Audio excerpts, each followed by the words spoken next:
Today we're here with G-Eazy, breaking down his lyrics, his hardcore bars. Hardcore, I'm so hardcore. So we wanted to know like what your musical influences are, because one of the most interesting things about you is that you do like this crazy like rap and shit, but then you also have like stuff that sounds like it's from decades and decades ago. So like what are your main musical influences? My main musical influences are the Beatles. Really? Like right off the bat, yeah. Like my approach to making beats when I like write the music is the Beatles and like a lot of like late 50s, early 60s pop, you know. So the Beatles are first on the list. My second, you know, right behind the Beatles as a really close second is the godly, insanely talented DJ Carnage. DJ Carnage is like out of this world, man. I mean, he's really brilliant. He's inspired my whole style, my whole everything, you know. Wow, that's incredible. Right behind John Lennon, you know, so he's up there, man, he's up there. Johnny Cash, his storytelling, and just, you know, I mean, I like to with my lyrics, I like to just frame stuff in a way that is relatable, that people can connect with and identify with, you know. Other than that, you know, just Lil B and Lil B and the Beatles, that is all you need. Yep.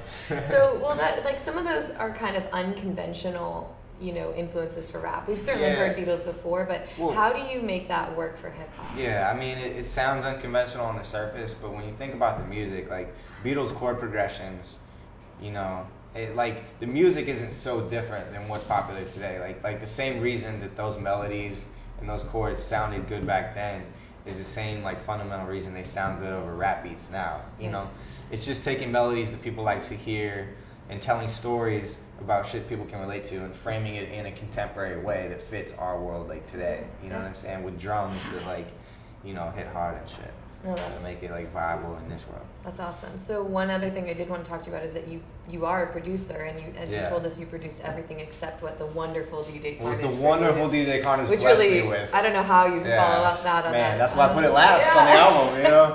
It had to be a bonus track. It was too exclusive. Otherwise, he would totally kill you on your own. I'd be so embarrassed to play my beats after anything DJ Carnage made. I worry about people that like play my album on repeat and they have to hear my tracks after hearing Loaded.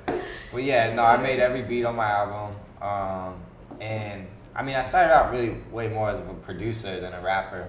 I started rapping just because I was tired of, you know, waiting on like lazy rappers to come over who didn't have like the work ethic I did. So I was just like, fuck it, I can rap at least as good as you, you know, and I'll get better at it and I'll get dope. So it's like, that was a decision I made like, I don't know, senior year of high school or something like that, and just kept working at it, and it was just an obsession that took all my time.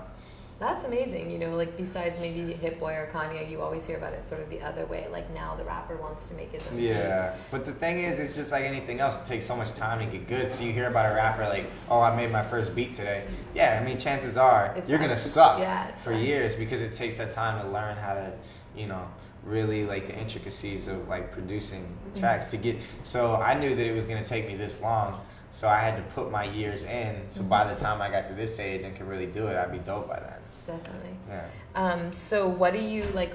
Where do you find most inspiration for beats? Like, what's the first thing you do? Do you look for samples? Do you just? Well, I mean, this new record I did completely without any samples. Yeah. But yeah, I would just listen to, you know, 60s pop songs, like over and over again, looking for stuff that I could flip, that I could chop up and sample, and that would be like the basis of my track, you know what I mean? I throw that into Pro Tools and I chop it up.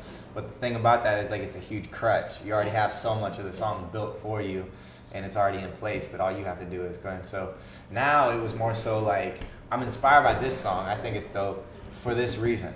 I don't like this about the song, but I like this particular part of it. So how can I take what I like about that and do something original that's based off of that and construct something new from scratch? That's cool. So again, besides the amazing, incredible DJ Carnage, do you prefer now just working off your own beats? Is it sort of split? Oh yeah. No, the only other producer I'd ever work with is Carnage. I don't care if Kanye tried to give me a track. I'd be like, Kanye, dude, sorry, man. Just don't need sorry. it. Hit Boy? No Hit Boy, sorry, man. I'm not fooling with the tracks, man. Anybody? No, I just feel comfortable on my own tracks, to be honest. Is there a certain harmony there? Because for sure. And I mean, I've just like, I made the track myself, and I know it front to back, and I know the ins and outs, and I've already decided how I want to flow on it and what kind of rhythm I want to take, like, while I'm making it. Definitely.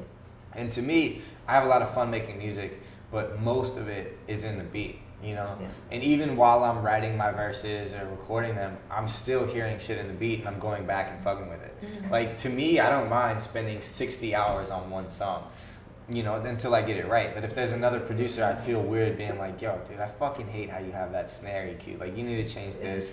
You need to add these hi-hats in here at this part, or like bring down this or bring this up and go back and fix it all. And I just have that kind of control when it's my track. You can be a perfectionist. Yeah. Unless you're working with Carnage, just everything is perfect. Yeah, right, you don't ever have to go back. You never have to go back to anything. It's already perfect. Wow, he's a real talent. So who are your, back to the sort of lyric side, who are like your top 3 favorite artists of all time in hip hop? I mean, Nas, like right off the bat. I mean, it sounds boring, but Nas, Jay-Z, and probably Q-Tip, to be honest. Really? Yeah. Just his innate ability to just flow. Yeah. Like, I don't know if he ever really said much, but he just has so much flow, and the fact that he produced also.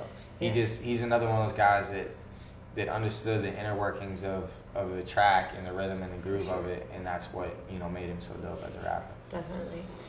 So some of your lyrics are definitely about turning up and parties. So first, I guess, question is weed or brews, if you had to choose. Man, that's tough. Whiskey instead. Yeah. Sorry. Yeah, and no ice. We settled this going in. Yep. And you know, we were talking about how much you like New York, but if you had to choose Oakland or NYC?